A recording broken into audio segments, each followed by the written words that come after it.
Guinea's capital city is the region's industrial center. Here, amongst the busy heavy industries, there is a very special business that has the most far-reaching effect on people's lives. A company called African Beekeepers manufactures beehives in their hundreds, and in addition, they harvest honey from their hives around the country. Beehives have to withstand severe weather conditions, from heavy rain to long periods of hot sun. They have to be well made. Assembling has to be carried out with care, so all the different pieces will fit together to create the complete hive. This is an example of an environmentally responsible business where people benefit from a financial return but with minimum damage to the environment. Nothing is wasted in this factory.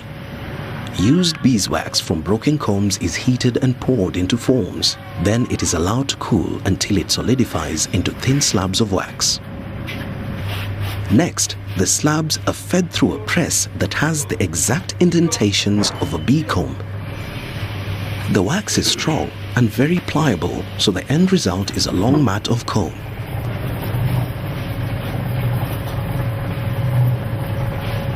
The long mats of beeswax are cut into strips 3 inches wide and of the exact length to fit inside a manufactured hive. The strips of beeswax called starter combs will be suspended on wires in the frames inside the hive to withstand travel.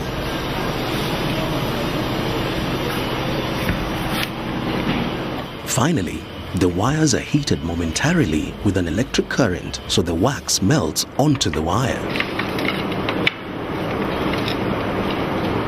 African beekeepers build hives for anyone who is interested in buying them and is prepared to look after them. They plan to increase the number of their own hives to 3,000. Even in the center of Nairobi, there are bees that, in this case, can scent the wax in these reconditioned hives. Kwa hivyo kwanza tuangalie ndani, tuone kama iko safi, tuone comb starters kama iko, alafu sasa ndio tutapanga. Sasa hebu fungua hii. Fungua ndani, tuko na strips. We have on these frames, on these brood frames, we have comb starters. These are comb strips, and we don't put full sheets, we just put strips. This comb starter, one, it attracts the bees because of the smell, and two, it attracts the bees because of the smell of the wax.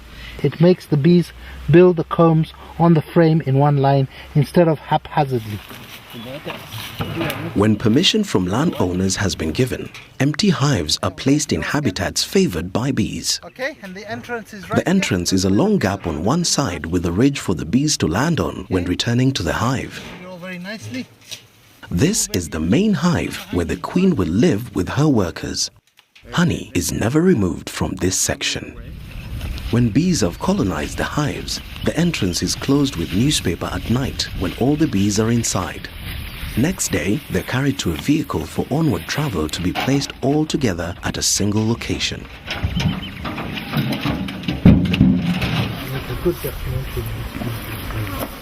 In some countries where bees have been destroyed by chemicals, bees have to be brought in on lorries to pollinate the crops and then moved on again after they have performed their vital work. In Africa, we are fortunate to still have enough bees left that have not been destroyed by insecticides. We should keep it that way. As long as there are flowers in the area, the bees will immediately begin building new combs and rearing young. That's a line of 60 hives and well over 2 million bees. If one thinks about it, that is a lot of pollination taking place and a lot of honey being produced at the same time. Periodically, the African beekeepers' teams check how well the bees are progressing with making honey. The combs in the bottom section of the hive are never removed from the frames. The frames are allowed to fill up, and this is where the queen bee lays her eggs and the young are cared for. All the frames in this hive are full. It shows there is a strong and healthy queen in residence, and there are plenty of flowers in the area. It's time to start the next stage. A second section of hive, called a super, is placed on top. There is a gap inside between the two sections that the queen will not cross. The worker bees fill up the frames in the top section, but without the queen to lay eggs, there will be no larvae, so the honey will be quite clean. Special clips are used to stop baboons from raiding the hives, sometimes at night when the bees are quiet. The bees know the queen is inside and will quickly re-enter the hive.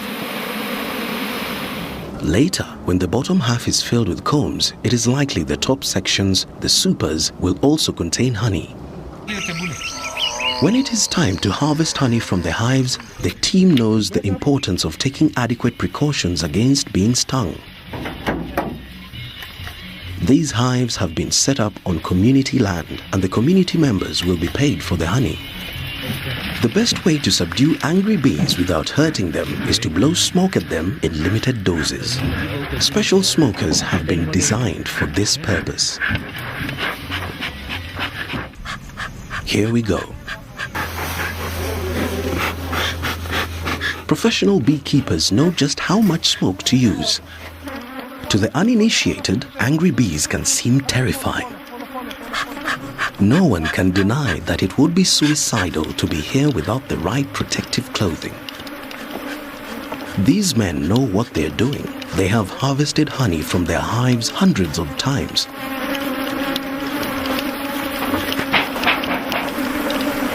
As more hives are opened, thousands more bees come out to defend them. When a super is found to be full of honey, it is removed and as many bees as possible are shaken out so that they can return to their queen.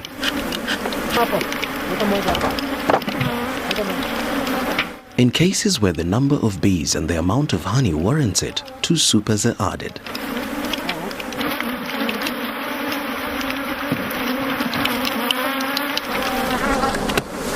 These bees will soon sort themselves out and return to their queen. Beekeepers across the world are very conscious of the declining numbers of bees, not only in Africa, but everywhere.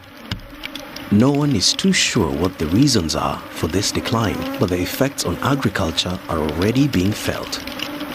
A small mite called a varroa kills the larvae of the bees and has resulted in huge losses in some areas.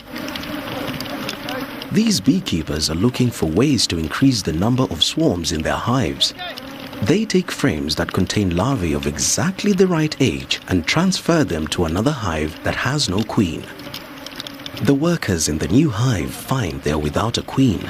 This spurs them to feed royal jelly to a single larva, with the result that that particular worker larva turns into a queen.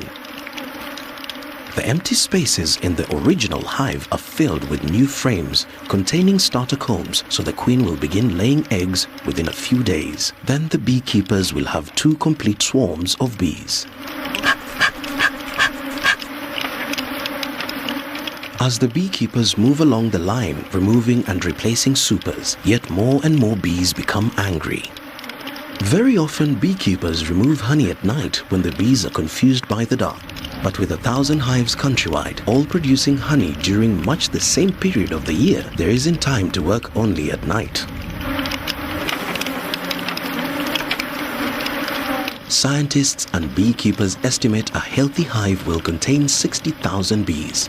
At that rate, there must be several million bees swarming around the men.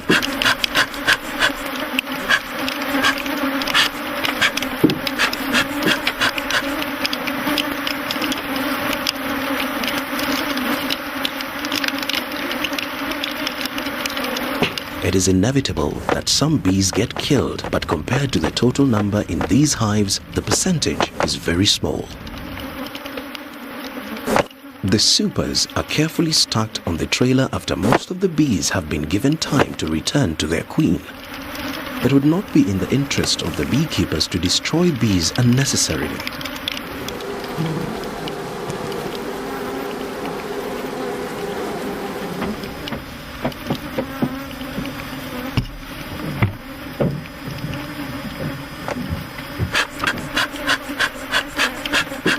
Bees that end up on the trailer can still find their way back to their queen.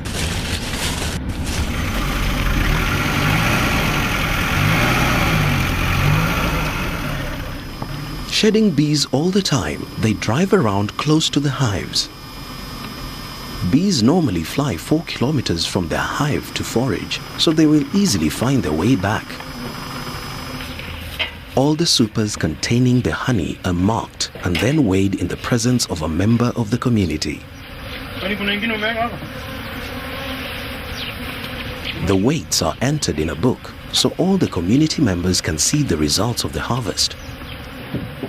Once back in Nairobi, the supers will be weighed by themselves to give an accurate figure of the amount of honey. The bee stings embedded in this glove shows what would have happened if gloves had not been used.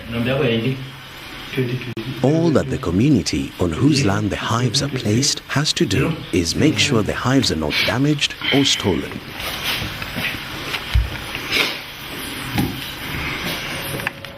In Nairobi, the supers are taken into the African Beekeepers Honey Extraction Center.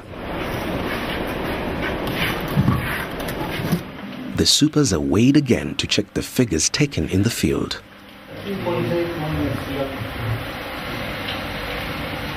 A special machine removes most of the wax the bees have used to seal each storage cell in the combs.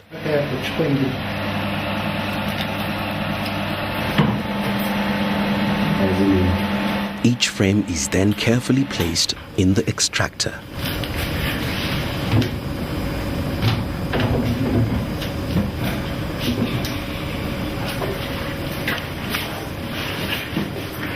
When the electric motor is switched on, the frames are spun at high speed. The honey will be forced out of the combs.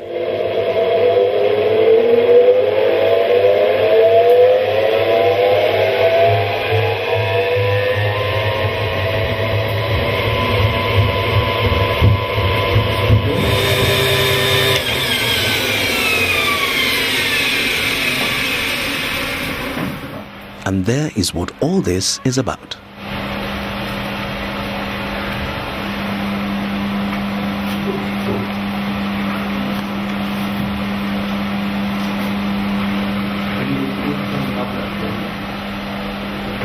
The combs are now completely empty of honey. All the way along their length and on both sides, there is not a drop of honey left in the cells. The combs will be used again. The amount of honey produced by so few hives is staggering, and one can only imagine how much work the bees have put into producing it.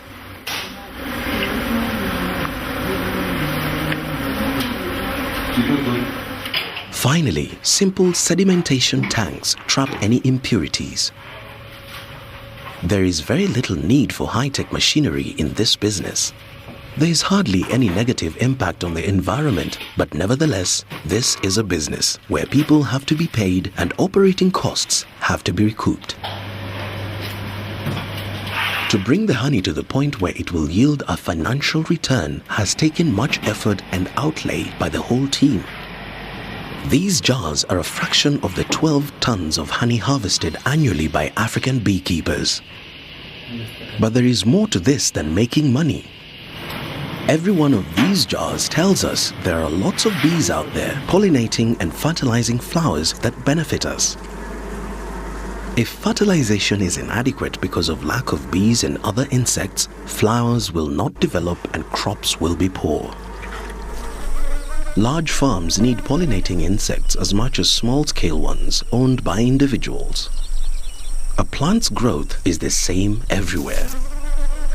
Fertilization is the beginning of new seeds that will have a good chance to grow into new plants if we employ good farming methods. The seeds may bloom and provide the bees with food, be pollinated and thereby fertilized so that the cycle goes on endlessly. The choice of how we manage these resources is up to us.